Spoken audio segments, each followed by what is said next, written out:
माधव कुंज बिहारी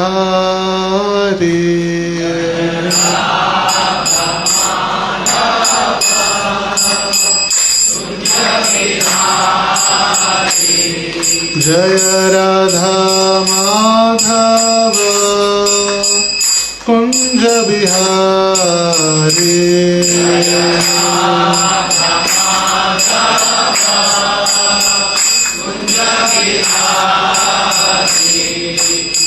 गोपीजन वल्लभ गिरिवरधारी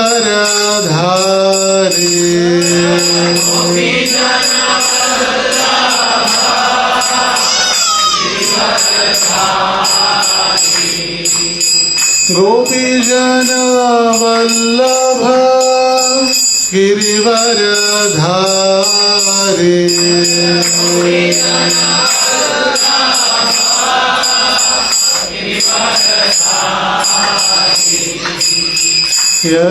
यशोदानंदन ब्रज जन रंजन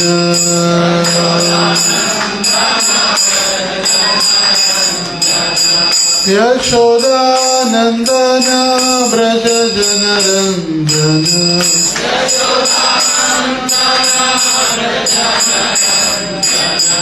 यमुना तीरा वनचारी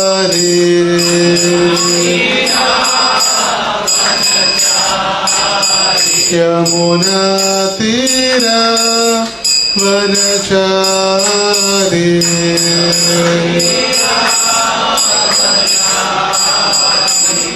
जय श्री कृष्ण चैतन्य प्रभु नित्यानंद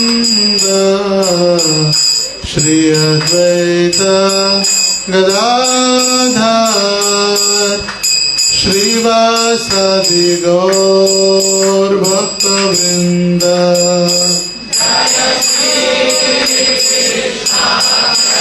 चैतन्य प्रभु नित्यानंद श्री अद्वैत गदाधर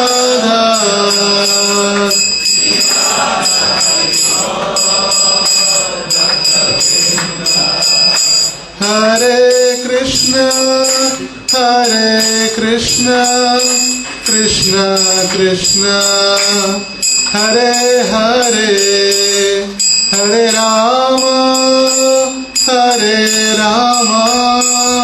राम राम हरे हरे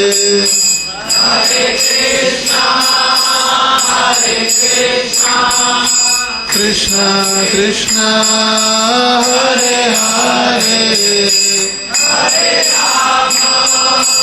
हरे राम राम राम हरे कृष्ण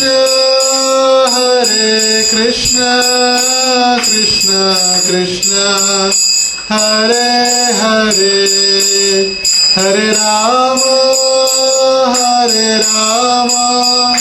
राम राम हरे हरे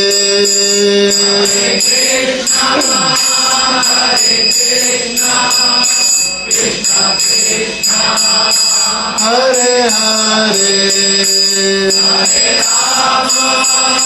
हरे राम राम राम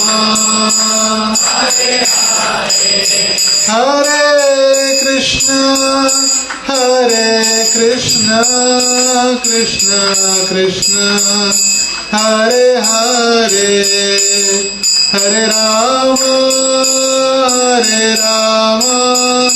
राम राम हरे हरे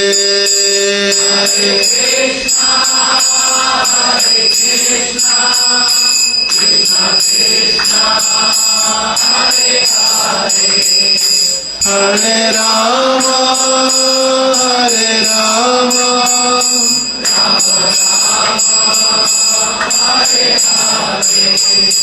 जय राधा माधव राधा माधव राधे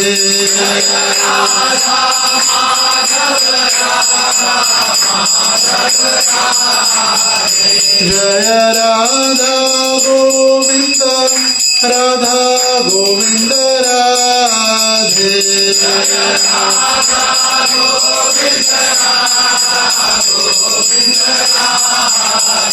जय गौरनिताय गौरनिताय गौरनिताय जय गौरनिताय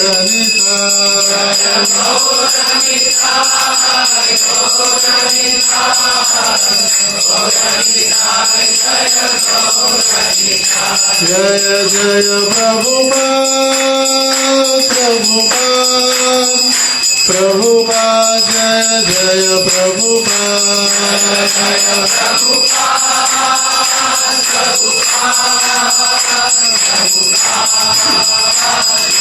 निताय गौर हरि बोल हरि बोल हरि बोल निताय गौर हरि बोल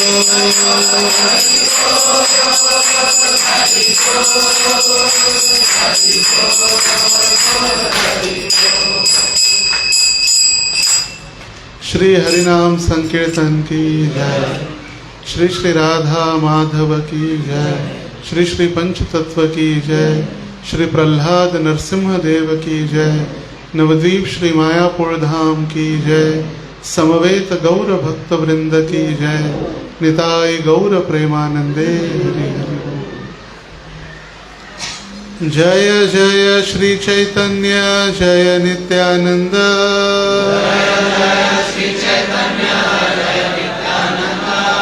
जय द्वैत चंद्र जय गौर भक्त वृंद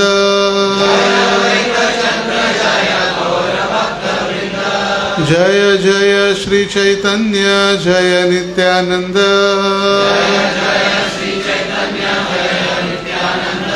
जय द्वैत चंद्र जय गौर भक्त वृंद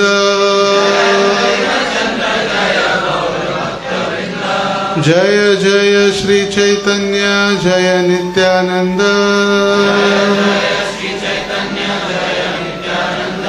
जय द्वैत चंद्र जय गौर भक्त वृंद।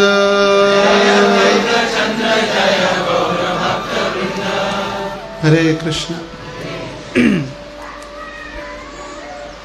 प्रातःकालीन कार्यक्रम के बाद दिन भर अलग अलग जो कार्यक्रम हुए, आज डिसाइपल गैदरिंग, दीक्षा अनुष्ठान, इसके बाद इतना सुंदर प्रसाद, और प्रसाद के तुरंत बाद कथा में बैठाया जाए तो फिर जगे रहना ये सबसे बड़ी तपस्या है।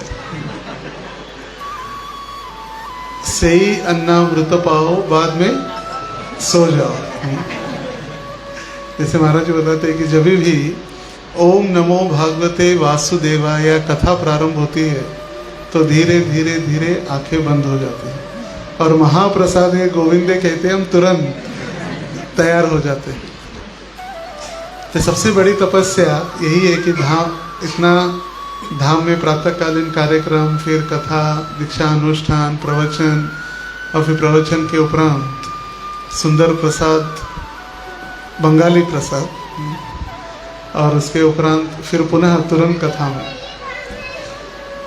सभी भक्तों का विशेष रूप से नोएडा और ग्रेटर नोएडा दोनों तरफ की, सिर्फ नोएडा है, ओनली नोएडा। अच्छा, तो नोएडा के सारे भक्त जो पहली बार श्री धाम मायापुर आए हैं, जैसे वेदांत चैतन्य प्रभु बता रहे थे, हम सभी वृंदावन समय समय पर जाते रहते हैं। नोएडा वासियों का एक सौभाग्य है कि वृंदावन निकटस्थ षड गोस्वामियों में एक गोस्वामी है रघुनाथ दास गोस्वामी।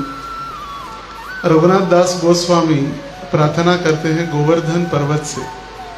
गोवर्धन पर्वत जो भगवान से अभिन्न है या कृष्ण से अभिन्न है। कृष्ण कहे शैलोस्मि, मैं ये पर्वत हूँ, और इसीलिए हम गोवर्धन की परिक्रमा करते हैं, क्योंकि गोवर्धन पर्वत या गिरिराज जी भगवान श्री कृष्ण से अभिन्न है। गिरिराज जी की शिला की हम हर रोज आराधना करते हैं। और वे रघुनाथ दास गोस्वामी प्रार्थना करते हैं गोवर्धन अष्टकम में, निज निकट निवास देहि गोवर्धनत्वम। हे गोवर्धन, मुझे निज निकट निवास, मुझे क्या कीजिए, अपने निकट निवास दीजिए, वृंदावन धाम में या गोवर्धन की तलेहटी में। और रूप गोस्वामी उपदेशामृत नामक आपने ग्रंथ सुना होगा, नेक्टर ऑफ इंस्ट्रक्शंस। उपदेशामृत नामक एक छोटा ग्रंथ है, उसमें रूप गोस्वामी समझाते हैं कि इस ब्रह्मांड में सबसे पवित्र स्थान यदि कोई है तो वो है मथुरा, क्योंकि भगवान श्री कृष्ण वहाँ पर अवतरित हुए कंस के कारागृह में। मथुरा से श्रेष्ठ है वृंदावन के 12 वन। अलग अलग जो वन है वृंदावन के, बहुला वन, ताल वन, कुमुद वन, वृंदावन, बेल वन, श्री वन, ये सारे अलग अलग जो 12 वन हैं, ये वन श्रेष्ठ है क्योंकि यहाँ पर भगवान श्री कृष्ण की बाल लीलाएं हुई। इन 12 वनों से श्रेष्ठ है गोवर्धन पर्वत, गिरिराज जी, जिसको भगवान श्री कृष्ण ने स्वयं अपने बाएं हाथ के छोटे उंगली पर 7 दिन 7 रात धारण करके रखे। हमको लगता है पर्वत ही धारण किया होगा। एक छोटा सा ग्लास भी हम अगर 1 घंटे के लिए पकड़ेंगे तो हाथ दर्द होने लगता है। 7 दिन 7 रात्रि लगातार बिना रुके और बिना किसी के सपोर्ट के भगवान धारण किए। और गोवर्धन से भी श्रेष्ठ है राधा कुंड, जो गोवर्धन के तलहटी में है। और इसको ब्रह्मांड का सबसे पवित्र स्थान कहा गया है। तो नोएडा वासियों का एक सौभाग्य है कि हम ब्रह्मांड के सबसे पवित्र स्थान के पास है, वृंदावन की ओर। चलो वृंदावन की ओर, चलो वृंदावन। जब नोएडा से पदयात्रा चलती है तो सभी कहते चलो वृंदावन, चलो वृंदावन। राजनीति लोग कहते चलो दिल्ली, चलो लखनऊ, हमारी मांगे पूरी करो। मगर हमारी मांगे पूरी करने वाले कौन है? कृष्ण है। और कृष्ण के पास वृंदावन चलो।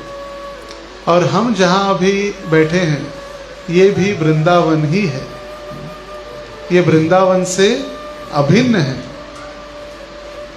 ये वृंदावन धाम से अभिन्न क्यों है?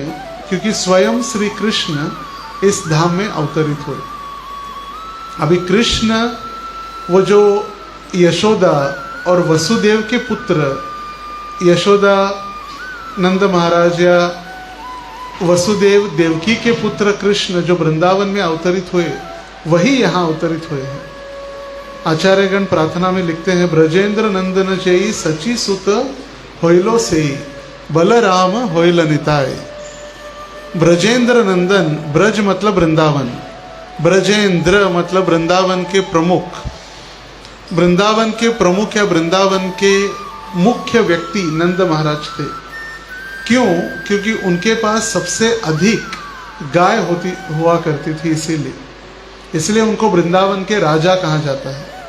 हमारे पास आजकल थोड़ी बहुत धनराशि या करेंसी नोट, वो भी पेपर, स्टील या लोहे के हैं, सोने के सिक्के तो है नहीं। पहले हुआ करते थे सोने के सिक्के, तो वो तो है नहीं। मगर रूप गोस्वामी के अनुसार या प्रभुपाद जी के अनुसार, जिसके पास कोई, यदि किसी व्यक्ति के पास गाय है और थोड़ी ज़मीन है जिससे वो फसल उगा सके, उसको धनवान कहा गया है। धान्य धनवान, गवयो धनवान। तो सबसे धनी व्यक्ति नंद महाराज थे, क्योंकि उनके अकेले के पास 9 लाख गाय थी। कितनी? 9 लाख। हमारे पीछे ही गौशाला है और तो वहाँ पर कुछ सैकड़ों गाय, तो ऐसे लगते कितनी सारी गाय हैं। और दुर्भाग्य है, नोएडा जैसे शहर में मंदिर में गाय भी नहीं रख सकते। कुत्ते रख सकते हैं, कुत्ते रख सकते हैं, बिल्लियाँ रख सकते हैं, मगर गाय नहीं रख सकते। क्यों? गाय प्राणी है। मगर शास्त्र के अनुसार गाय को कोई भी प्राणी के कैटेगरी में है ही नहीं, क्यों? गाय प्राणी है ही नहीं। गाय कैसा है, जैसे महाराज जी बता रहे थे प्रवचन की शुरुआत में ही, गाय सारा पूरा अपना जीवन ही सभी दूसरों के हित के लिए ही दे देती है। और 7 माताओं में एक माता गाय है।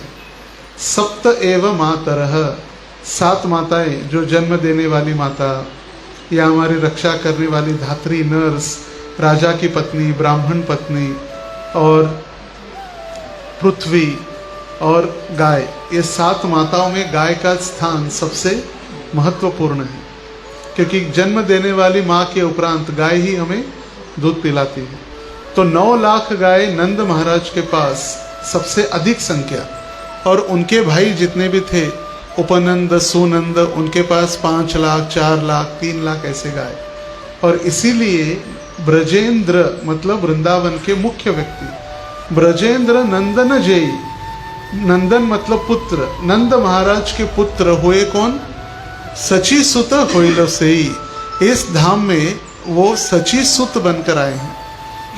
आप जाएंगे, आज तो आप जगन्नाथ मंदिर जा रहे दर्शन के लिए, कल प्रातः काल में जब आप दर्शन करने के लिए निकलेंगे तो सबसे पहला स्थान योग पीठ नामक स्थान है, जहाँ पर एक नीम का वृक्ष, और उस नीम के वृक्ष के नीचे यही चैतन्य महाप्रभु श्री कृष्ण चैतन्य राधा कृष्ण नाहे अन्य, ये चैतन्य महाप्रभु अवतरित हुए। सची सुत होइलो सेई, बलराम होइलो निताई। और बलराम जी कौन बनकर आए? नित्यानंद बनकर आए। इसीलिए गौर निताई जो हम कहते हैं, ये कृष्ण और बलराम है। आज से 537 ईयर्स, कितना नज़दीक है, ऐसे लगता है बहुत साल है, मगर अगर ब्रह्मा जी के आयु के अनुसार देखा जाए, करोड़ों करोड़ों सालों के उपरांत एक बार चैतन्य महाप्रभु अवतरित होते हैं, करोड़ों वर्षों के उपरांत। और सिर्फ हमसे 500 वर्ष पूर्व चैतन्य महाप्रभु इसी स्थान में गंगा नदी के तट पर अवतरित हुए। ये नवद्वीप धाम या मायापुर नवद्वीप भी कहते हैं, एक कमल के समान है, एक कमल है। और हम जहाँ बैठे हैं ये मध्य द्वीप या अंतरद्वीप नाम से प्रसिद्ध है, जहाँ पर ये मायापुर है। मायापुर हमारा इस्कॉन मंदिर, और आगे चलकर चैतन्य महाप्रभु का जन्म स्थान श्रीवास आंगन और चैतन्य गौड़ीय मठ, वहाँ तक अगर हम जाते हैं, यह है मध्य द्वीप या अंतरद्वीप। और इसके 8 पंखुड़ियाँ जो है कमल पुष्प की, ये 8 पंखुड़ियाँ अलग अलग एक द्वीप है। द्वीप मतलब जिसके तीनों चारों ओर से पानी, टापू जिसको कहते हैं टापू। यहाँ पर गंगा और जालंगी, मंदाकिनी, अलकनंदा, ऐसी छोटी छोटी बहुत सारी नदियाँ हैं। गंगा तो सबसे बड़ी है, सेकंड है जालंगी, जो यहाँ से सीधा अगर हम जाएंगे हमारे गौशाला से बाहर निकल के, तो जालंगी है, जिसको यमुना भी कहा गया है। जमुना, गंगा और यमुना। फिर अलकनंदा, मंदाकिनी, ऐसी छोटी छोटी नदियाँ भी है, जिससे ये नव द्वीपों में बांटा हुआ है स्थान, नवद्वीप। और ये नवद्वीप मंडल नवविधा भक्ति के लिए भी प्रसिद्ध है। यहाँ पर नवविधा भक्ति भी प्रसिद्ध है। एक द्वीप एक भक्ति के लिए, एक द्वीप एक हमारे नवविधा भक्ति के स्थान के लिए प्रसिद्ध है। तो अंतरद्वीप या मध्य द्वीप सबसे महत्वपूर्ण और सबसे अंतिम ये द्वीप है, क्योंकि ये सेंटर में है। और यहाँ पर आत्मनिवेदनम, शरणागति के लिए प्रसिद्ध है। जैसे प्रहलाद महाराज कहे, श्रवणम कीर्तनम विष्णु स्मरणम पाद सेवनम अर्चनम वंदनम दास्यम सख्यम आत्मनिवेदनम। ये नवविधा भक्ति प्रहलाद महाराज कब बताए? जब वो छोटे थे, अपने पिता ने जब आदेश दिया षंड और अमर्क के गुरुकुल में, और गुरुकुल में हिरण्यकशिपु भगवान की, हम यही देख रहे, यही सिखाया जा रहा था वहां पर। सबने एक आदत जैसी लग गई है कि कहते हम जय कह देते। तो हिरण्यकशिपु भगवान नहीं है, मगर षंड और अमर्क शुक्राचार्य के जो पुत्र थे, ये सिखा रहे थे सभी को। हिरण्यकशिपु भगवान की जय, ये सिखाया जा रहा था कि हिरण्यकशिपु ही भगवान है, और कोई ये विष्णु या नारायण इनका कोई स्थान नहीं है। और हिरण्यकशिपु का तो उद्देश्य था कि विष्णु को मारना, क्योंकि मेरे भाई हिरण्याक्ष का वध किया है, उसको मैं मार के रहूंगा। तो इनके गुरुकुल में जब पढ़ाया जा रहा था, उस समय गुरुकुल से छुट्टियों के दिनों में जब प्रहलाद अपने घर वापस आए, मुल्तान टीपू सुल्तान, क्षमा कीजिए, हिरण्यकशिपु की राजधानी थी मुल्तान, जो फेमस है मुल्तान की मिट्टी, जो पाकिस्तान में आज, तो राजधानी हुआ करती थी हिरण्यकशिपु की। वहाँ पर आए प्रहलाद छुट्टियों के दिनों में और पूछा प्रहलाद को, प्रहलाद गुरुकुल में क्या सीखा? जैसे अलग अलग बच्चों के लिए पूछा जाता है ना कि क्या पढ़े आज, स्कूल में जाकर क्या पढ़कर आए, ABCD, तो फिर वो छोटा बच्चा अपने तोतले भाषा में बताता है ABCD, तो बहुत अच्छा लगता है सुनकर। तो फिर प्रहलाद को पूछा, प्रहलाद आपने क्या सीखा? तो प्रहलाद बताने गए, अपने पिताजी को बताने लगे, श्रवणम कीर्तनम विष्णु स्मरणम पाद सेवनम अर्चनम वंदनम दास्यम सख्यम आत्मनिवेदनम। और इतना आसान नहीं था, प्रहलाद महाराज जैसे दूसरा कोई व्यक्ति ये शब्दों का उच्चारण भी नहीं कर सकता था विष्णु का, और वो भी अपने पिता के गोदी में बैठकर हिरण्यकशिपु की जो बुआएं हैं, भ्रुकुटी, आईब्रोज, वो थोड़ी से भी हिला देते तो देवी देवता इंद्र चंद्र वरुण स्वर्ग छोड़कर भाग जाते। इतने डेंजरस पर्सनालिटी थे। और उनके सामने Prahlad direct face to face preaching चल रहा है, डायरेक्ट प्रीचिंग कि डायरेक्ट क्या कर रहे, श्रवणम कीर्तनम करो। और ये जो श्रवणम कीर्तनम नवविधा भक्ति का वर्णन किया, ये नवविधा भक्ति यहाँ पर अलग अलग द्वीपों में समाई हुई है। तो अंतर्द्वीप है आत्मनिवेदनम। तो यहाँ से हम जब आगे जाएंगे, राइट, मंदिर से राइट लेकर जब चलते चलते चलते ये 3 स्थान जो मैंने कहे, सबसे पहला आता है योगपीठ, श्रीवास आंगन, फिर श्रीवास आंगन के बाद गौड़िया मठ, और गौड़िया मठ के बाद जब टर्न लेते थोड़ा सा, तो जब जहाँ पर टर्निंग है चांद काजी की समाधि से लेकर राजापुर मंदिर जो हमारा है जगन्नाथ जी का, वो है सीमंत द्वीप। सीमंतिनी मतलब पार्वती, और सीमंत मतलब सिंदूर, जो सिंदूर लगाते स्त्रियाँ, वो पार्वती के नाम से प्रसिद्ध है सीमंतिनी। यहाँ पर पार्वती तपस्या कर रहे चैतन्य महाप्रभु का दर्शन करने के लिए। आज शाम को आप जहाँ जाएंगे तब वहाँ देखेंगे कि पार्वती सीमंतिनी तपस्या कर रही है आँख बंद करते हुए, और गौरांग महाप्रभु दर्शन देने के लिए प्रकट हुए हैं। तो यहाँ पर श्रवणम के लिए प्रसिद्ध है ये सीमंत द्वीप, श्रवण के लिए। तो वहाँ जाकर सबसे हमें क्या करना चाहिए? श्रवण करना चाहिए बिना सोए। फिर गोद्रुम द्वीप या सुरभि कुंज, जालंगी के पार करने के बाद, जब जालंगी नदी है हमारे पीछे, तो जालंगी नदी को पार करने के बाद यह है सुरभि कुंज या गोद्रुम द्वीप। गोद्रुम मतलब आनंद, गोद्रुम मतलब पूछ भी है, गाय की पूछ, द्रुम मतलब पूछ, गोद्रुम। सुरभि कुंज, सुरभि कुंजे ते नामेर हाट खुले छे। नामेर हाट, हाट मतलब बाजार, नोएडा हाट है ना मंदिर के पीछे, हाट मतलब बाजार, शॉपिंग कॉम्प्लेक्स वगैरह।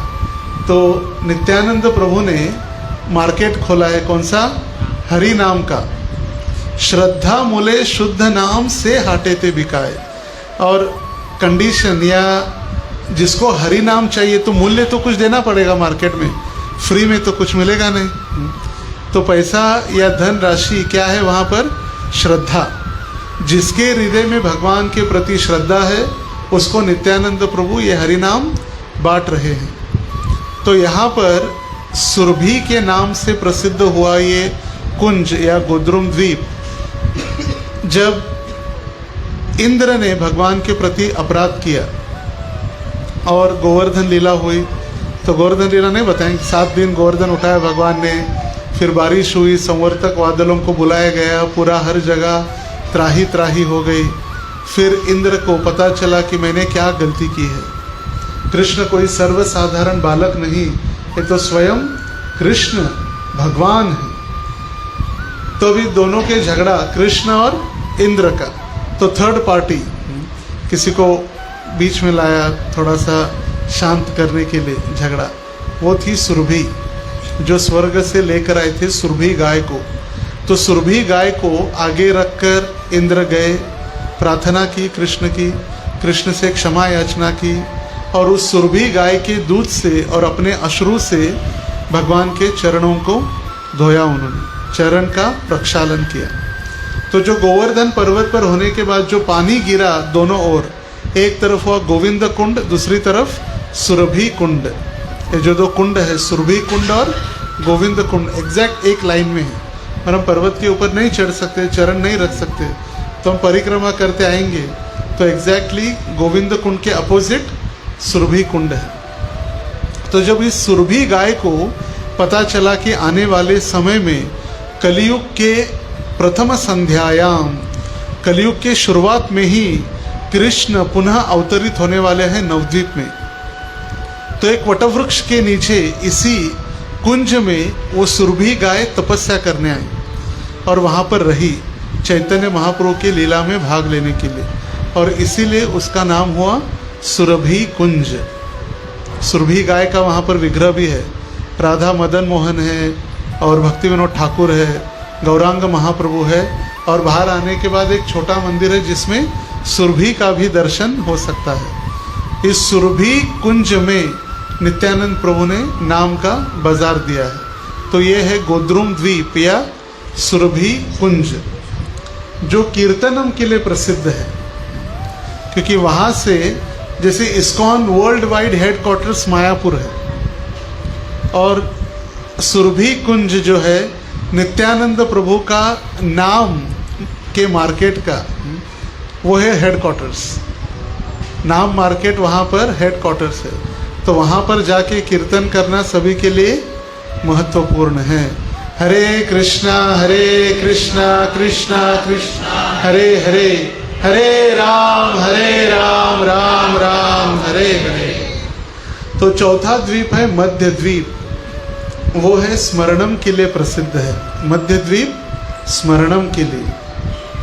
कोलद्वीप पाद सेवनम, ऋतुद्वीप अर्चनम, जाह्नवीद्वीप वंदनम, मोदद्रुमद्वीप दास्यम, और रुद्रद्वीप साख्यम के लिए प्रसिद्ध है।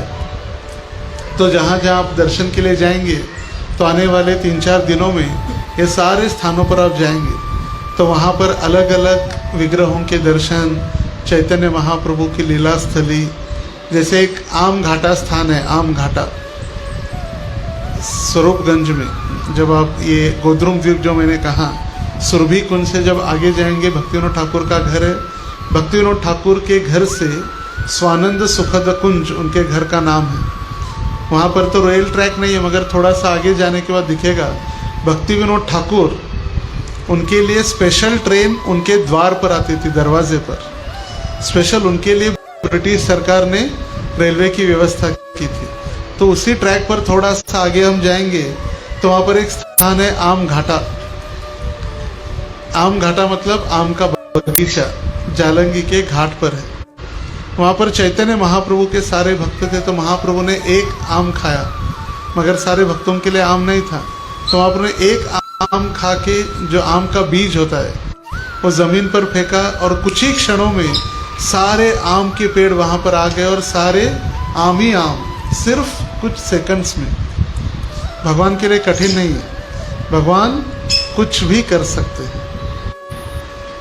तो वहाँ पर ये आम घाटा, ऐसे अलग अलग बहुत सारे स्थान हैं। भक्ति विनोद ठाकुर की समाधि है, आम घाटा है, और भक्ति विनोद ठाकुर का घर, गौड़िया मठ, ऐसे कितने अलग अलग 9 द्वीपों में ये दर्शनीय स्थली है। तो जब चैतन्य महाप्रभु अवतरित हुए इन नवद्वीपों में, ये नवद्वीप एक शहर भी है। नवद्वीप पूरे गौर मंडल को भी नवद्वीप कहा गया है, और एक नवद्वीप शहर भी है। जैसे वृंदावन 12 वनों को मिलाकर भी वृंदावन है, और उसमें एक वृंदावन है जहाँ पर रमन रेती कृष्ण बलराम का मंदिर है, वो वृंदावन है। और सारे 12 वनों को मिलाकर भी वृंदावन कहा जाता है। तो ये नवद्वीप है, और गंगा नदी हम पार करेंगे तो वहाँ पर नवद्वीप शहर है, नवद्वीप सिटी, और वहाँ पर जो रेलवे स्टेशन है नवद्वीप धाम, स्टेशन का नाम ही है नवद्वीप धाम। तो वहाँ पर कई सारे लोगों का या कई सारे विद्वान पंडितों का कहना था कि वो नवद्वीप शहर चैतन्य महाप्रभु का जन्म स्थान है, और सबको लगता था कि चैतन्य महाप्रभु का जन्म स्थान वही है, नवद्वीप नवद्वीप नवद्वीप। मगर आज से 350 वर्ष पूर्व जब भक्ति विनोद ठाकुर इस पृथ्वी पर थे और इस धराधाम पर अपनी लीलाएं कर रहे थे भक्ति विनोद ठाकुर, तो जालंगी नदी के पार उनका जो मैंने घर बताया स्वानंद सुखद कुंज, उन्होंने नदी के इस पार देखा जहाँ पर हम बैठे हैं, और आगे थोड़ा चैतन्य महाप्रभु का जन्म स्थान है योगपीठ। तो वहाँ पर उन्होंने दर्शन किया, गौर आरती का दर्शन। सायंकाल में जब अपने टेरेस से देखा तो गौरांग महाप्रभु बैठे हैं, बामे गदाधर दक्षिणे निताई चांद, दक्षिण साइड में नित्यानंद प्रभु है, बामे गदाधर है, फिर श्रीवास छत्रधर, श्रीनिवास नहीं है, क्या है वो, श्रीवास, श्रीवास ठाकुर ने छत्र पकड़ा है। तो ये सारा दृश्य देखकर वो आश्चर्यचकित हो गए, अरे साक्षात गौरांग महाप्रभु का दर्शन। क्योंकि गंगा के भाड़ के कारण ये सारा कंफ्यूज हो गए थे लोग, चैतन्य महाप्रभु का जन्म स्थान पूरा अदृश्य हो चुका था। कई सारे लोग सोच रहे थे वही है, मगर भक्ति विनोद ठाकुर उसका संशोधन जब करने लगे कि सही स्थान कौन सा है, जन्म स्थान, तो उन्होंने यहाँ पर देखा जहाँ पर हम जाएंगे योगपीठ या चैतन्य महाप्रभु का जन्म स्थान है, वहाँ पर उन्होंने देखा कि वहाँ सिर्फ बहुत सारे बड़े ऐसे स्थान पर सिर्फ तुलसी के पौधे आते हैं, सिर्फ तुलसी, और दूसरा कोई पेड़ उगता ही नहीं वहाँ पर, सिर्फ तुलसी ही तुलसी। तो कुछ तो यहाँ पर है, कुछ तो विशेष स्थान है, क्योंकि ऐसा कहीं नहीं है कि सिर्फ तुलसी उगे और बाकी कोई पेड़ आते ही नहीं थे। तो उन्होंने उसको कंफर्म करने के लिए उस समय के जो सबसे वरिष्ठ, जिनकी आयु थी 120, जिनके पलके भी उठाने के लिए असिस्टेंट को रुकना पड़ता, उनका एक वृंदावन का असिस्टेंट था ब्रजवासी, उसका नाम था बिहारी। वो बिहारी उनके पलके से उठा के पकड़ता देखने के लिए कि क्या है। जब जगन्नाथ दास बाबा जी को 120 के आयु में पालकी में लेकर जो है ना कावड़ कहते हैं ना, कावड़, तो कावड़ में लेकर आए, और जो व्यक्ति अपने स्थान पर हिल भी नहीं सकते थे, ऐसे पूरा मुड़ गए थे राउंड सर्कल में शरीर उनका, आँख खोलकर देख भी नहीं सकते थे, वे व्यक्ति 10 फीट 20 फीट कूद कर कीर्तन करने लगे, गौरांगा गौरांगा, और जोर जोर से कीर्तन करने लगे। और उन्होंने कहा कि यही स्थान है, यही चैतन्य महाप्रभु का जन्मभूमि है। तो उन्होंने कंफर्म किया, और वहाँ पर जो आज हम मंदिर देखेंगे, दर्शन हम करेंगे जिस मंदिर का, ये मंदिर जो स्थान है योगपीठ, ये स्वयं भक्ति विनोद ठाकुर जी ने इसकी रचना की है। मंदिर कंस्ट्रक्शन किसने करवाया? भक्ति विनोद ठाकुर। अभी हमें समझना चाहिए भक्ति विनोद ठाकुर उस समय के स्टेट मैजिस्ट्रेट थे, गवर्नर, 2 स्टेट्स के, उत्कल और बंग, ओडिशा और बंगाल, राजा जैसे थे। सोचिए ब्रिटिश लोगों ने उनके लिए स्पेशल ट्रेन की व्यवस्था दरवाजे पर की थी, तो उनके लिए मंदिर बनाना थोड़ी कठिन था। मगर उन्होंने कहा नहीं, मैं अकेला मंदिर बनवाकर सारे भक्तों की सेवा नहीं छीनना चाहता, मैं सभी से सिर्फ 1-1 रुपये, कितने लिया? 1-1 रुपये, सिर्फ 1-1 रुपये एकत्रित करके उन्होंने वहाँ पर मंदिर बनाया है। वह है योगपीठ स्थान, जहाँ पर नीम का वृक्ष है, शची माता और जगन्नाथ मिश्र। आपने दर्शन किया? जाएंगे कल। तो जगन्नाथ मिश्र और सची माता बाल गौरांग महाप्रभु को, जैसे था ना बाल दामोदर, बाल कृष्ण, तो बाल गौर, तो बाल गौरांग महाप्रभु जो निमाई को अपने गोदी में लिए हैं शची माता, तो वहाँ दर्शन है। उसके बाजू में ही लक्ष्मी नरसिंह और गौर गदाधर का दर्शन है। वही 3 स्थान है। सबसे पहले जब मंदिर में जाएंगे, मंदिर में प्रवेश करते ही राइट हैंड साइड में भक्ति विनोद ठाकुर स्मृति मंदिर। कई भक्त कहते हो समाधि है, मगर समाधि नहीं है। समाधि उनके घर में है, स्वानंद सुखद कुंज में, और यहाँ पर है स्मृति मंदिर या भजन कुटीर हम कह सकते हैं। थोड़ा अंदर जाके राइट में जाके प्रणाम करेंगे तो वहाँ पर राधा मदन मोहन, ललिता विशाखा, गौरांग महाप्रभु, लक्ष्मी प्रिया, विष्णु प्रिया, पंचतत्व और जगन्नाथ जी, इनका दर्शन है। फिर वहीं पर नीम का वृक्ष है जिसके नीचे गौरांग महाप्रभु इस कलयुग में श्री कृष्ण चैतन्य राधा कृष्ण नाहे अन्य, चैतन्य महाप्रभु जिस पेड़ के नीचे अवतरित हुए वो स्थान है। और गौर गदाधर, गदाधर मतलब श्रीमती राधा रानी है। गौर गदाधर मतलब राधा और कृष्ण, श्री कृष्ण चैतन्य राधा कृष्ण नाहे अन्य। राधा और कृष्ण जब एक होते हैं तो वो बनते हैं गौरांग महाप्रभु। और जब कृष्ण की आत्मा, ध्रुवम आत्मा अस्ति राधिका, कृष्ण की आह्लादिनी शक्ति जब शक्ति रूप स्वरूप धारण करती है तो वो कहलाती है श्रीमती राधा रानी। तो पहले कृष्ण एक थे, वो 2 हो गए। देह भेदो गतौ तौ, तो मतलब 2। एक कृष्ण जब उनका दूसरा आह्लादिनी शक्ति ने रूप धारण किया तो बनी राधा, और अभी राधा और कृष्ण अभी एक बन जाते हैं तो वो है गौरांग महाप्रभु। गौरांग महाप्रभु की। तो ये गौरांग महाप्रभु जिनको निमाई नाम से भी प्रसिद्ध है, क्योंकि निमाई मतलब नीम के वृक्ष के नीचे जिनका अवतार हुआ।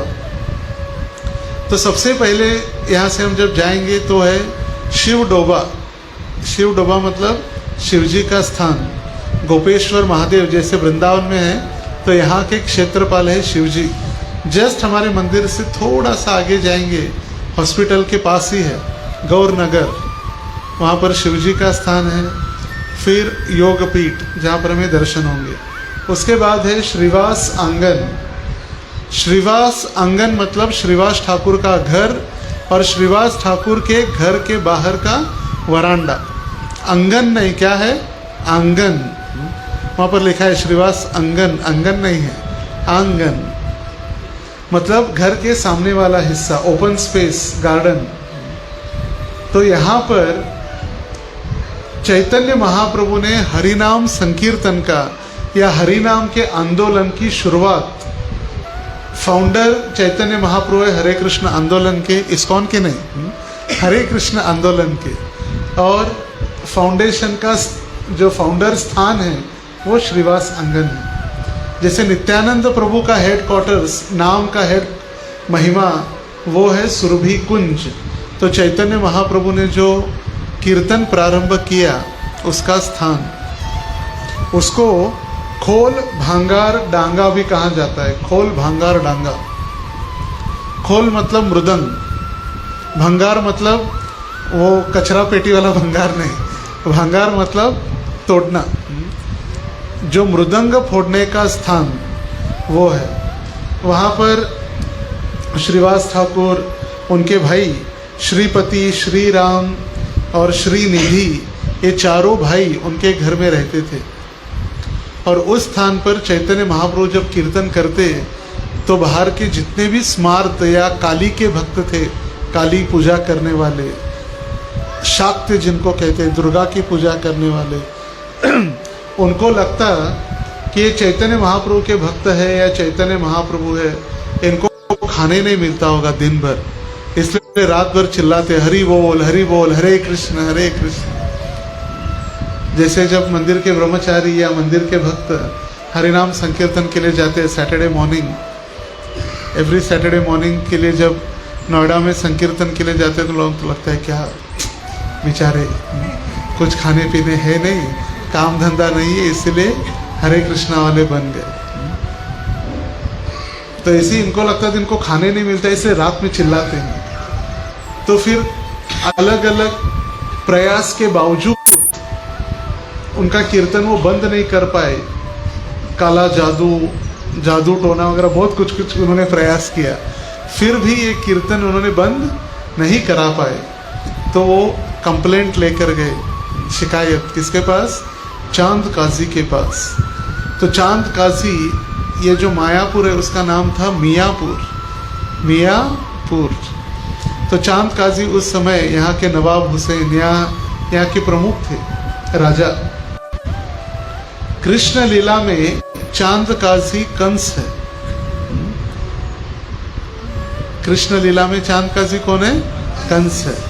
गौड़ गणोदेश दीपिका नामक ग्रंथ में ये अलग अलग जितने भी भक्त हैं, रामानंद राय, स्वरूप दामोदर, ललिता विशाखा, शची माता यशोदा और नंद महाराज, जगन्नाथ मिश्र और जितने भी आचार्य कीर्तन में हुए और चैतन्य महाप्रभु के पार्षद, माता पिता नित्यानंद प्रभु के माता पिता हड़ाई पंडित, पद्मावती, ये कृष्ण लीला में कौन थे? उन्होंने पूरा एक श्रृंखला दी है, हु इज हु, कौन कौन है।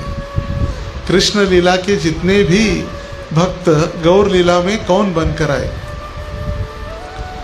तो यहाँ पर श्रीवास आंगन में चैतन्य महाप्रभु ने कीर्तन का शुभारंभ किया।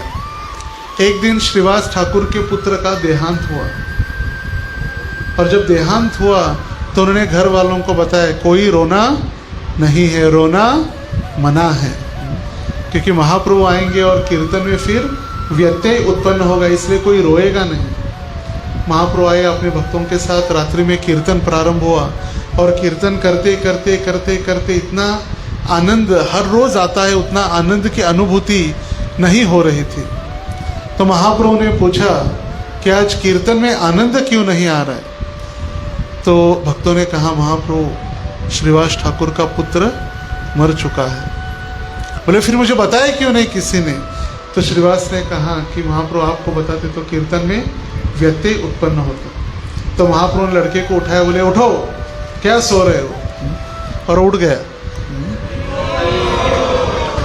तो श्रीवास ठाकुर के पुत्र तुरंत वो अपनी बाहरी चेतना में आ गए, जिनकी मृत्यु हो चुकी थी। देखिए, चैतन्य महाप्रभु के लिए कहा गया है, जो भी व्यक्ति चैतन्य महाप्रभु के चरणों का आश्रय लेता है उसके लिए कठिन से कठिन कार्य आसान हो जाता है, और जो व्यक्ति चैतन्य महाप्रभु के चरणों का आश्रय नहीं लेता उसके लिए आसान कार्य भी कठिन हो जाता है। दुष्करम सुकरम भवेत, दुष्कर कार्य मतलब कठिन कार्य भी आसान हो जाता है। एक दिन श्रीवास ठाकुर को महाप्रभु ने पूछा आपका घर कैसे चलता है? दिन भर हरे कृष्णा कीर्तन ही चले, घर चलाते कैसे? बोले कुछ नहीं महाप्रभु, मैं 3 तालियां बजाता हूँ और फिर कहता हूँ कि यदि मेरी जो भी सामूहिक जो घर की जितनी भी आवश्यकता है वो पूरी नहीं होगी तो मैं पत्थर बांध के गंगा में कूद जाऊंगा, तो भगवान मेरी सारी रक्षा कर देते। बस I don't have to worry, मुझे कोई आवश्यकता या चिंता करने की आवश्यकता नहीं है। ये कितना विश्वास है भगवान के ऊपर। मगर वैसे वो भक्ति भी करते हैं, तो हम नहीं सोचे जाकर हम कुछ नहीं करेंगे, आराम से अभी घर में बैठेंगे और कहेंगे कि गोविंद जी सारी इच्छा पूरी करो, नहीं तो हम जमुना में कूद जाएंगे, कुछ होने वाला नहीं है। तो श्रीवास ठाकुर के घर पर होता उनका प्रेम भगवान के प्रति। तो ये है श्रीवास आंगन, चैतन्य महाप्रभु के हरे कृष्ण आंदोलन का स्थान। उसी के बाजू में अंदर ही उसी कैंपस में अद्वैत आचार्य जी का भवन है, अद्वैत भवन। अद्वैत आचार्य जी का वैसे घर है शांतिपुर में। यहाँ से जब हम हावड़ा वापस जाएंगे कलकत्ता तो रास्ते में आता है शांतिपुर। एक दिन शांतिपुरे प्रभु अद्वैतेर घरे। उसी शांतिपुर में अद्वैत आचार्य के घर पे महाप्रभु प्रसाद के लिए गए थे, जहाँ पर माधवेंद्र पुरी ने अद्वैत आचार्य को हरिनाम दीक्षा दी। वो स्थान आज भी है। वहाँ पर ओरिजिनल चैतन्य महाप्रभु, जो ओरिजिनल महाप्रभु, ऐसे डुप्लीकेट वगैरह नहीं है, मगर 500 वर्ष पूर्व जो महाप्रभु थे उनका पोर्ट्रेट पेंटिंग किया हुआ है। राजा प्रताप रुद्र ने एक व्यक्ति को बुलाया था पेंटिंग करने। उस समय तो वीडियो और फोटो नहीं था, कैमराज वगैरह नहीं थे, चलो तुरंत महाप्रभु का फोटो लेके सेव किया जाए, नहीं। तो प्रताप रुद्र राजा ने एक पेंटर को बुलाया था पेंटिंग करने, तो उनका ओरिजिनल पोर्ट्रेट वहाँ पर लगाया हुआ है। तो वो तो उनका घर है, मगर नवद्वीप में जब आते थे तो यहाँ पर उनका एक घर था, वो श्रीवास आंगन में ही है, उसी कंपाउंड में अद्वैत आचार्य का। उसी के बाजू में गदाधर भवन है, गदाधर जी का भी भवन बाजू बाजू में। तो 3 लोगों का एक स्थान, श्रीवास, अद्वैत और गदाधर, इन तीनों का स्थान एक है। उससे आगे हम थोड़ा सा जाएंगे तो वहाँ पर है चैतन्य महाप्रभु के मौसी का घर, मौसीर बाड़ी। बाड़ी मतलब घर, बंगाली भाषा में बाड़ी घर को कहा जाता है। अपनार बाड़ी कोथाय मतलब आपका घर कहाँ है, अपनार बाड़ी कोथाय। तो चैतन्य महाप्रभु मौसीर बाड़ी मतलब महाप्रभु के मौसी का घर। उनकी मौसी का नाम था सर्वजया देवी, शची माता की बहन सर्वजया देवी, और उनके पति आचार्य रत्न प्रभु। आचार्य रत्न प्रभु कलकत्ता मंदिर के अध्यक्ष भी है। ये आचार्य रत्न नहीं है, ये आचार्य रत्न चैतन्य महाप्रभु के मौसी के पति है। तो जहाँ पर चैतन्य महाप्रभु के मौसी का घर था, वहाँ पर भक्ति सिद्धांत सरस्वती ठाकुर जी ने अपने गौड़िया मठ या अपने चैतन्य मिशन, चैतन्य महाप्रभु का आंदोलन प्रारंभ किया मौसी के घर पे। और वहाँ पर चैतन्य महाप्रभु या चैतन्य मिशन का पहला गौड़िया मठ, चैतन्य गौड़िया मठ वहाँ पर है, जहाँ पर भक्ति सिद्धांत सरस्वती ठाकुर ने पहले डीटी इंस्टॉल किए, राधा गंधर्विका गिरिधारी। गंधर्विका गिरिधारी मतलब राधा, और गिरिधारी मतलब कृष्ण, गिरिधारी कृष्ण, और गौरांग महाप्रभु, गौरांग गंधर्विका गिरिधारी। उन्होंने पहला मंदिर, पहला मठ वहाँ पर स्थापन किया। वहीं पर उनका निवास स्थान भी है भक्ति सिद्धांत सरस्वती ठाकुर का, श्री भक्ति विजय, भक्ति भवन या विजय भवन ऐसे घर का नाम भी है बिल्डिंग का। भक्ति विजय घर का बिल्डिंग का नाम है। और घर के बाजू में ही उनकी समाधि है। भक्ति सिद्धांत सरस्वती ठाकुर का पहला घर, फिर उनकी समाधि, फिर मंदिर, और मंदिर के प्रांगण में उन्होंने इनोवेटिव प्रीचिंग आइडियाज़ भक्ति सिद्धांत सरस्वती ठाकुर ने प्रारंभ किया था।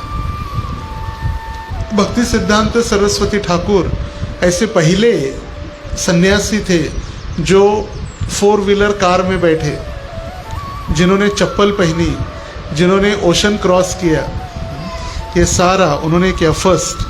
हम जो भी पोशाक पहनते हैं, जैसे ब्रह्मचारियों के लिए गहरवे वस्त्र है, गृहस्थों के लिए सफ़ेद वस्त्र है, सन्यासी के लिए सन्यास दंड और उपवस्त्र, सन्यासी भिक्षा मांगने के लिए, ऐसे फैशन के लिए नहीं है। ये त्रिदंडी सन्यासी भिक्षुक, त्रिदंडी भिक्षुक मतलब वो भिक्षा मांगने का पात्र है, जो ऊपर बांधा जाता है उपवस्त्र, वो भिक्षा मांगने के लिए है। तो ये सारा ड्रेस कोड, तिलक भक्ति सिद्धांत सरस्वती ठाकुर ने हमें प्रदान किया है, जो श्रील प्रभुपाद जी के गुरु है, विमला प्रसाद भक्ति सिद्धांत सरस्वती ठाकुर। लीगल नेम उनके घर पर भक्ति विनोद ठाकुर जी ने जो दिया वो है विमला प्रसाद। गौर किशोर दास बाबा जी ने दीक्षा होने के बाद दिया वार्षभानवी देवी दयित दास। कितना बड़ा नाम है, वार्षभानवी देवी दयित दास। और संन्यास नाम है भक्ति सिद्धांत सरस्वती ठाकुर।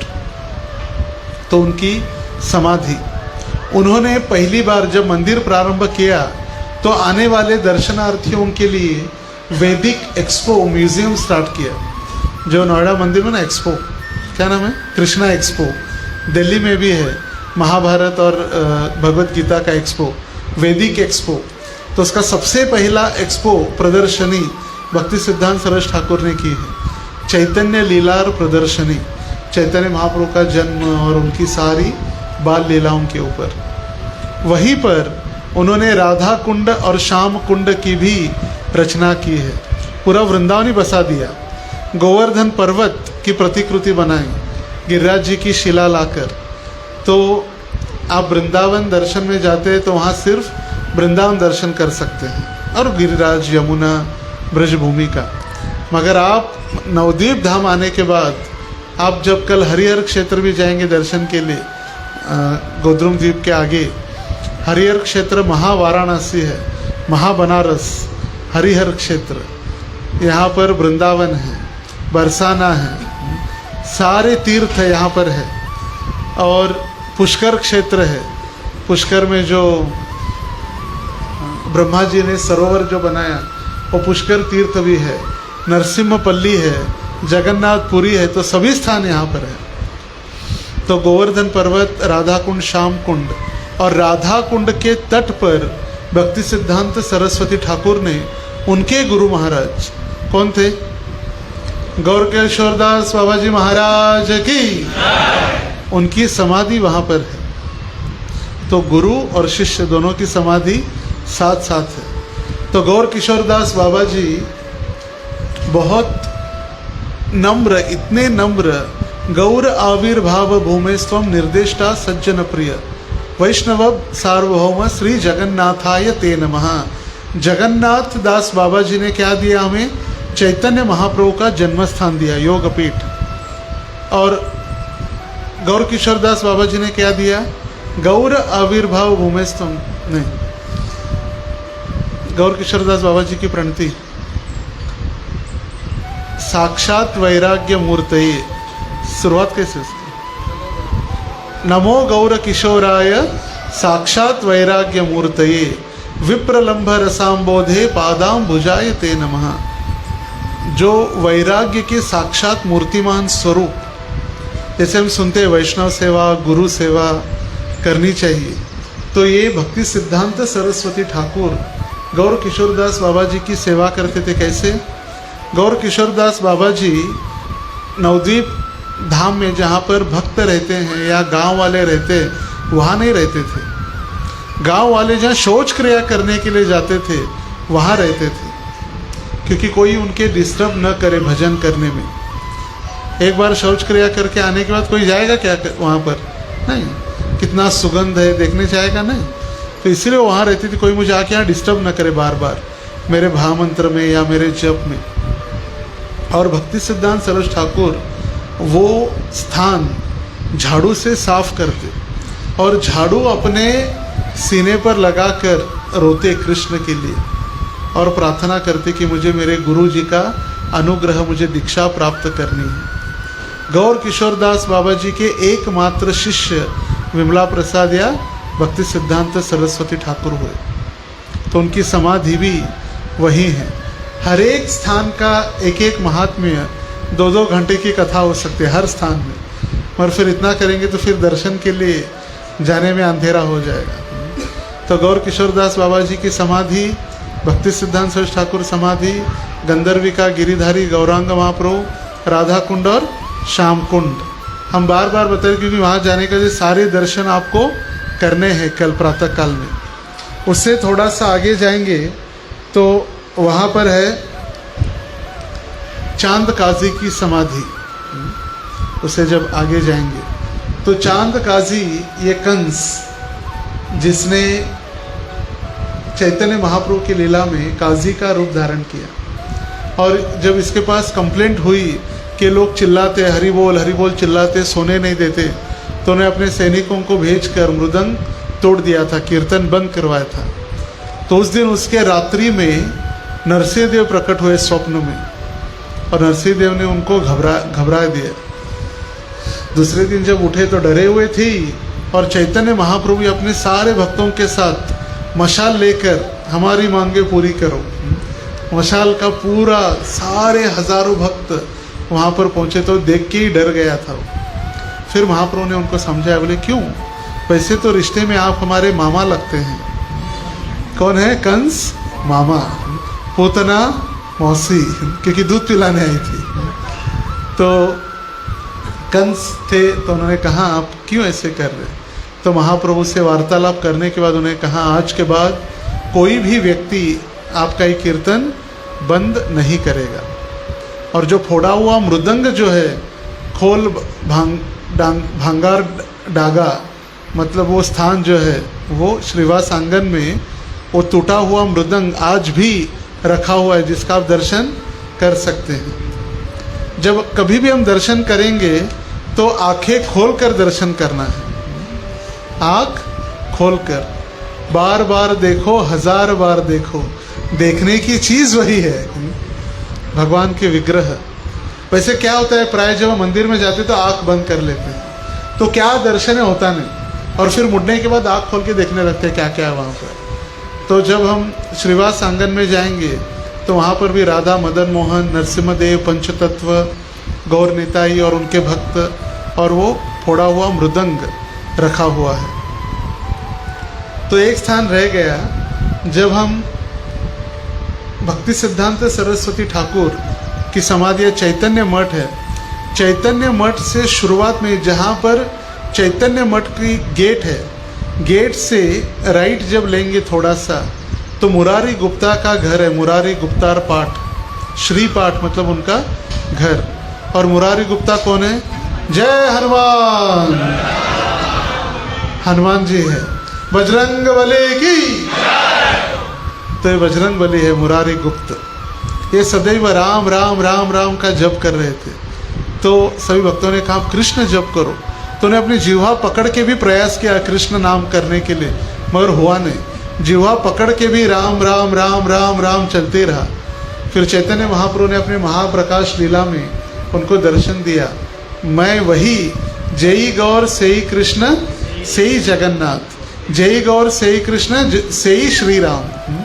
तो राम का भी दर्शन मुरारी गुप्ता को कराया। और फिर चांद काजी की, फिर यहाँ से योगपीठ, श्रीवास आंगन, श्रीवास आंगन के बाद चैतन्य गौड़िया मठ, चांद काजी की समाधि, और जगन्नाथ जी का राजापुर में जो स्थित मंदिर है और जगन्नाथ जी का मंदिर। जगन्नाथ लीला वही होगी ना वहाँ पर, थोड़ा जगन्नाथ जी की लीलाएं वही होगी ना जगन्नाथ। तो जगन्नाथ जी का विशेष स्थान जो है वहाँ पर ही बताया जाएगा।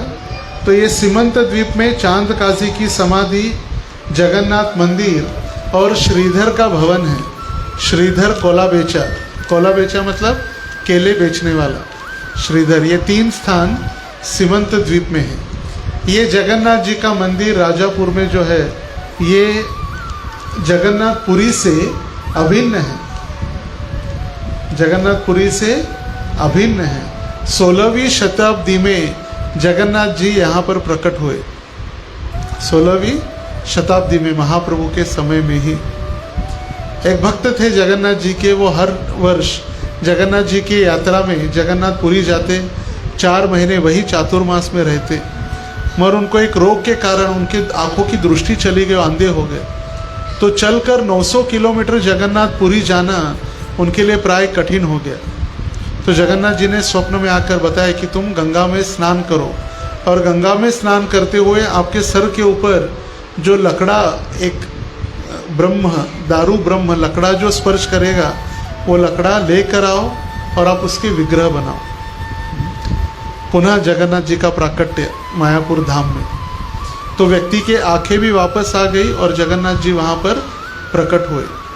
तो ज्वलंत या जागृत देवस्थान का, जागृत देवस्थान, तो वहाँ पर जगन्नाथ जी आज भी अपनी अलग अलग लीलाएं कर ही रहे हैं। तो ये हमारा अंतरद्वीप का महात्म्य है, ये महत्वपूर्ण स्थान। चैतन्य महाप्रभु जो अवतरित हुए कृष्ण, उनके अलग अलग कई सारे कारण हैं, मगर अवतार लेने के पीछे सबसे 4 महत्वपूर्ण कारण। सबसे पहला, इस युग धर्म हरिनाम संकीर्तन की स्थापना करने हेतु युग अवतारी श्री गौर हरि, इस युग धर्म का स्थापना करने हेतु हरे कृष्ण महामंत्र का आंदोलन प्रारंभ करने हेतु महाप्रभु अवतरित हुए, सबसे पहला कारण। दूसरा, उन्नतो उज्ज्वल रसाम, जो शुद्ध प्रेम है, जो कभी भी किसी को प्रदान नहीं किया गया था। भगवान ने इतने सारे अवतार लिए, कूर्म, वराह, नरसिम्हा, राम, अलग अलग अनंत अवतार हुए, मगर जो भगवान के प्रति प्रेम, शुद्ध प्रेम, वो किसी को नहीं दिया था। तो उन्नत उज्ज्वल रसाम, ये रसास्वादन कराने के लिए या प्रेम प्रदान करने के लिए चैतन्य महाप्रभु अवतरित हुए, अपनी भक्ति का प्रेम देते। तीसरा, अद्वैत आचार्य की पुकार।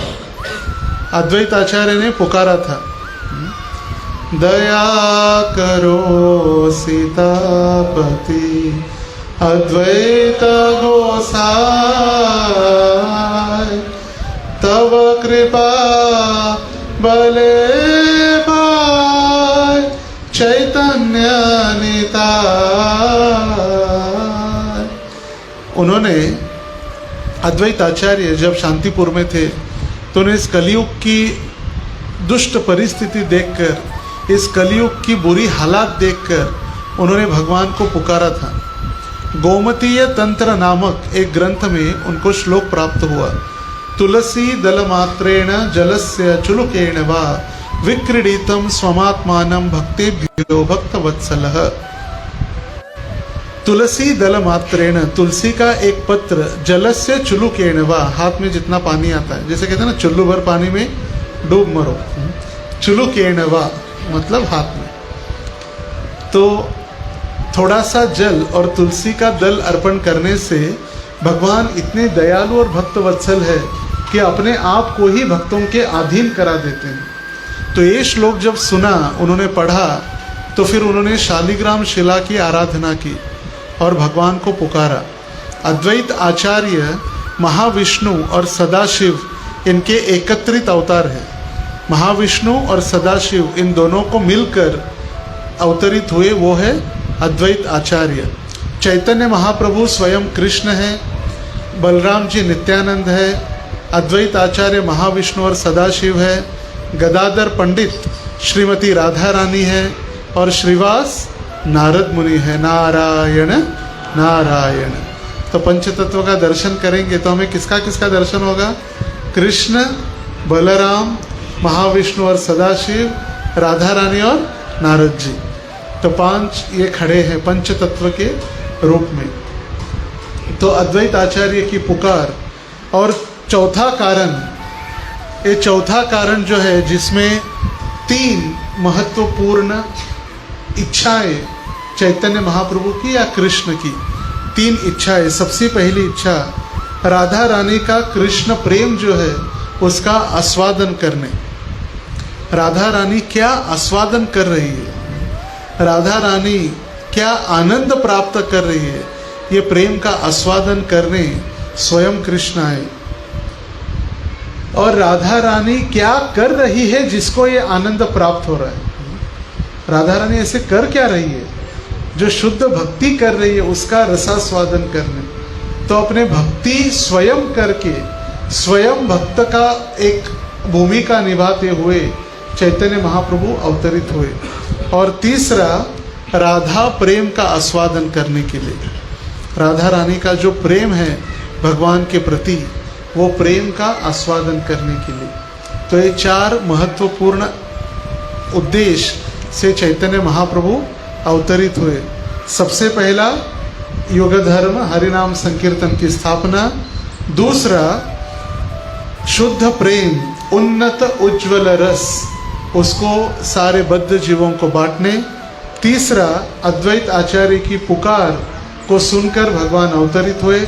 और चौथा, उनकी 3 गुप्त इच्छाएं, आंतरिक इच्छाएं। उसमें से सबसे पहला राधा रानी के कृष्ण का प्रेम का आस्वादन। दूसरा, राधा रानी अपने शुद्ध भक्ति का आस्वादन। और तीसरा, कृष्ण प्रेम का आस्वादन। और इसीलिए चैतन्य महाप्रभु अवतरित हुए इस वृंदावन से अभिन्न नवद्वीप धाम में। जो 10 नाम अपराध होते हैं वैसे 10 धाम अपराध भी है। धाम में आने के बाद कोई भी इंद्रिय तृप्ति न करे, धाम में आने के बाद व्यापार न करे, धाम वासियों के साथ या धाम में दर्शनार्थियों को सर्वसाधारण समझना, या धाम की महिमा बताने वाले गुरु और शास्त्र को सर्वसाधारण समझना, धाम में व्यापार या पैसे के पीछे भागना, ऐसे अलग अलग धाम अपराध है। उसमें महत्वपूर्ण धाम अपराध क्या है? वृंदावन और मायापुर नवद्वीप धाम को भिन्न समझना, मतलब अलग अलग समझना, अभिन्न नहीं, भिन्न, अलग अलग समझना। कोई भी धाम के क्षेत्रफल को मापने का प्रयास करना, कोई भी धाम एक विशिष्ट प्रदेश या एक स्थान का हिस्सा है ये समझना।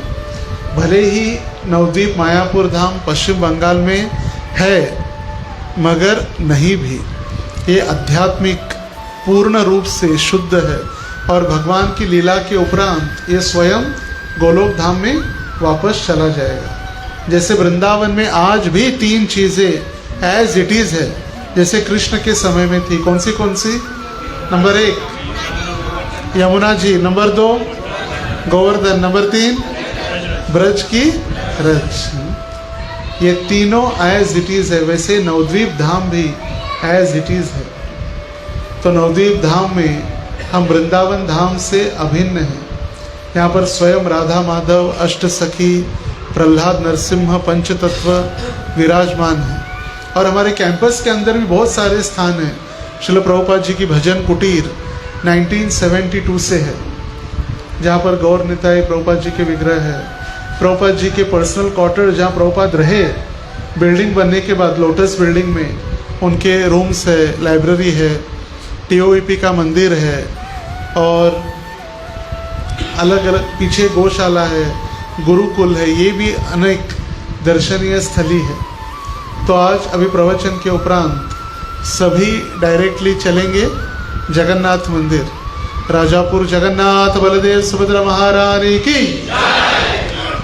तो जगन्नाथ मंदिर अभी इस्कॉन के अंतर्गत उसकी सेवा हो रही है। तो जब शुरुआत में जय मंदिर मिला इस्कॉन के भक्तों को, तो जय पताका महाराज को विनती की गई कि आप ये मंदिर संभालो।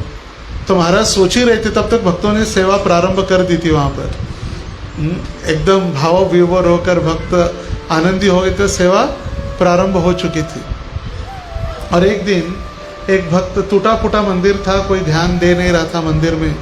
तो इसी मंदिर में एक भक्त यहाँ से जब भोग लेकर गया, तो जैसे कहा गया है, 56 भोग 56 व्यंजन, बिना तुलसी प्रभु एक न माने। 56 भोग हो, 56 व्यंजन हो, मगर तुलसी अगर नहीं है तो फिर भगवान एक भी भोग अर्पण या स्वीकार नहीं करते। तो पुजारी सोच रहा था कि मंदिर टूटा हुआ है, मंदिर में अगर मैं भोग लगा के तुलसी लाने जाऊंगा, मैं तो तुलसी भूल कर आया हूँ, तो यहाँ पर कुत्ते और अन्य प्राणी भोग को अशुद्ध कर देंगे, भोग को झूठा कर देंगे, तो क्या करूं? तो उसने भोग रखा भगवान के सामने और तीव्रता से प्रार्थना करना, भगवान मैंने भोग तो लगाया है मगर तुलसी नहीं है, कृपा करके मेरी गलती आप क्षमा कीजिए, आप भोग स्वीकार कीजिए। और भोग निकालने के लिए जब देखा आँख खोलकर, तो उसी राइस में ही तुलसी का पौधा तैयार हो गया था। तो यहाँ पर जगन्नाथ जी लीलाएं कर रहे। आज भी एक ऐसे नहीं कि पुरातन प्राचीन, एक था राजा एक थी रानी, ऐसे नहीं। अभी 90 की बात है, 80s 90s की ये बात है, लेट 80s एंड 90s की बात है। ऐसे बहुत सारी लीलाएं हैं। शुरुआत में जब जगन्नाथ जी को सिर्फ भात और खिचड़ी भोग लगाया जाता था, तो एक दिन दोपहर के समय में जगन्नाथ बलदेव सुभद्रा निकल गए मंदिर से बाहर चलते हुए। तो पुजारी ने पूछा कहाँ जा रहे? बोले राधा माधव मंदिर में जा रहे। बोले क्यों? वहाँ तो 56 भोग लगते हैं राधा माधव को, राजभोग में रसगुल्ला, खीर, पूड़ी, सब्जी, और यहाँ पर तो आप हमें खिचड़ी और चावल खिला रहे। बोले हम चले जाएंगे वहाँ। तो महाराज जी ने कहा, परम पूज्य जयपता महाराज की, वहाँ पर वही भोग लगेगा जो यहाँ पर राधा माधव के लिए जो बनता है। ऐसी बहुत सारी लीलाएं वहाँ पर जाके हम श्रवण करेंगे। श्री श्री राधा माधव की, श्री श्री पंचतत्व की, श्री प्रहलाद नरसिम्हदेव की, जगन्नाथ बलदेव सुभद्रा महारानी की, गौरांग महाप्रभु की। श्रील प्रभुपाद की। निताई गौर प्रेमानंदे। हरि हरि बोल।